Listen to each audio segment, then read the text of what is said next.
This video covers the answer to question 8 of my second global warming quiz. Over 30,000 scientists can't be wrong, can they? It was such a long time ago that I posed the question, perhaps we should first remind ourselves what the question actually was. Question 8. True or false? Over 30,000 scientists say that global warming is not happening. This is in fact a question about the so-called Oregon petition. Oh, I'm sorry, I forgot. That became so discredited that they had to rename it. It's now called the Global Warming Petition Project.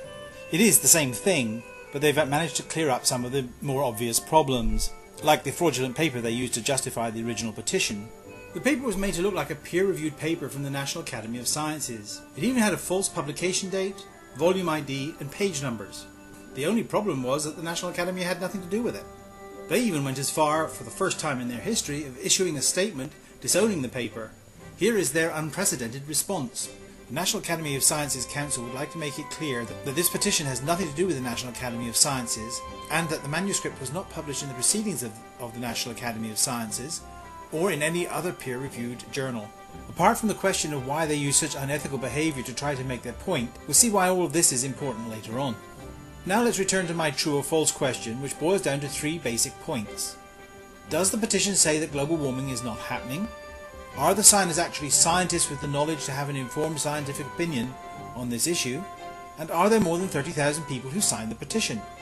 Well, on the last point, they claim that 31,487 scientists have signed the petition, which says they seem to be home free on that point. So let's address the issue of what the petition actually says. The first paragraph is a series of unsubstantiated political opinions about how the proposed Kyoto cuts in carbon emissions are so stringent that it will harm everything and everybody. Oddly, the same people in different venues claim that the Kyoto Accord was so weak that it would actually make no difference to the carbon emissions. Only in politics can you have it both ways. The second paragraph is about the science, which is what we are dealing with here. So let me read what it says. There is no convincing scientific evidence that human-released carbon dioxide, methane or other greenhouse gases is causing or will in the foreseeable future cause catastrophic heating of the Earth's atmosphere and disruption of the Earth's climate. Moreover, there is substantial scientific evidence that increases in atmospheric carbon dioxide produce many beneficial effects upon the natural plant and animal environments of the Earth. 3 key phrases are undefined, left to the imagination of the reader. Catastrophic heating of the Earth's atmosphere and climate disruption. By that, do they mean the day after tomorrow scenarios? Well, almost nobody believes that stuff. And the last phrase is many beneficial effects. That does not even say whether the beneficial effects outweigh the negative effects. Unless by beneficial they mean that we make this planet so uninhabitable that we are forced to build spaceships and go out and explore the universe. So it's all rather vague. But one thing is certain, that nowhere does it say that anthropogenic global warming is not happening. It is just saying that it won't be catastrophic. Also, on this first point alone, the answer to question 8 is false. But let's push on and see how well we do on the other points. According to the petition project's own figures, there are 31,487 scientists who have signed up. Wow, that seems like a huge number of scientists. Over 9,000 of them with PhDs, again, very impressive. And 39 of which are climatologists. Well, that's a very Excuse me, show me that last figure again. They've only managed to sign up 39 people who claim to have a PhD in climatology. Those are the people who know most about the climate, and there are tens of thousands of them in the United States. But how impressive are the other numbers? 31,000 out of how many eligible people? If you check the various employment surveys, they say about 23 million people have bachelor's, master's or PhDs in engineering and science in the United States. But that is not all the people that the petition project allowed to sign the petition. They include people in the medical industry, mathematicians, computer engineers and retirees. Let's say there are 30 million that are eligible as a rough guess on the conservative side. Thus 31,000 only represents 1 in 1,000 of the eligible participants. Now that is people who claim to be climatologists, PhDs or even scientists. How thoroughly do they check? There have been several studies by various news organisations which indicate their checking process is fundamentally flawed.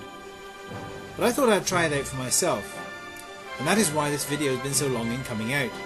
I've been researching the issue. This is what I did. I went to the Petition Project's own website and selected the option List of Signers by State. I then chose a relatively small state that I knew had a disproportionately large number of research scientists with PhDs. The reason why I chose a small state that limits the possibility of duplicate names. From that list I extracted all those that claimed to have a PhD. I then eliminated those with common names like John Smith or Bill Gray or whatever, so again I would reduce the chance of finding a duplicate name. This left me with a long list of PhD unique names in a relatively small geographic area. I then got the computer to randomly select about half the names, which turned out to be over 100, and researched those names to try to verify their qualifications. To do this, I first googled their full names. If I could not find them there, I checked in the yellow pages in our local library.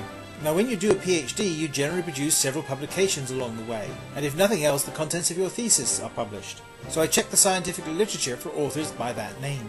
The results of this survey enabled me to classify the names of each of my 100 plus signers into several different categories. If the only reference to that name was as a signer of the Oregon petition, I classified them as untraceable. If I found the person but there was no indication of any academic record and they were in a job that doesn't really usually require a PhD, I classified them as no PhD. These are jobs like real estate agents, a hotel manager, a teacher, 2 artists, a writer, and even a funeral director. I reserved a third category, medical, for those with MDs, dentists, and even a veterinarian. Those with various types of engineering qualifications in mechanical, electronic, or computer engineering were classified as engineers. The fifth category was other. Those were people that were retired, politicos, strangely enough all of them were Republicans, businessmen, military, several were dead. The sixth category was scientists that would have a sufficient scientific background to have an informed opinion on climate change. People like physicists, astronomers, geophysicists, meteorologists, and so on. So how did it turn out? Well, even I was surprised at the results. More than half the sample were in the medical profession or engineering, thus had no particular expertise in the physical sciences, and in many cases didn't have a PhD. 11% of the sample were untraceable, and a further 11% definitively did not have a PhD. 17% were in the other category. That tiny light blue wedge is all we have for physical scientists. 5%. That's it. 5%. Now you don't have to believe me on this. Why don't you do exactly the same thing? Go to your own state, select the names in the way that I did, and start checking. It's a rather laborious and long process if you do it thoroughly, but I'm sure you're going to find a very similar result.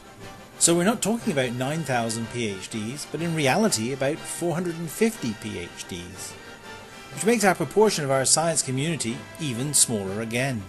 That means that most of the people that are signing this aren't scientists. So on a second point, the answer to question 8 is also judged to be false. So let's briefly return to the issue of whether more than 30,000 scientists have signed the petition. From my survey, we find that over 10% of the signers are untraceable, which is very similar to results from other surveys of the past. A similar percentage lied about their qualifications, so may well be bogus. So if you add those to the other category, we could, with reasonable justification, discount a third of the signatures. There is the point that I brought up at the very beginning, about the fraudulent justification of the paper was used to entrap nearly 20,000 of the original signers. So in my opinion, the answer to the question 8 is also false on the over 30,000 point as well. In summary then, question 8 fails on all of these 3 basic points. There are not 30,000 valid signatures, they are mostly not scientists, and in fact include a very small proportion of informed scientists, and at no point does the petition claim that global warming is not happening. That's it for today. Keep safe. Bye for now.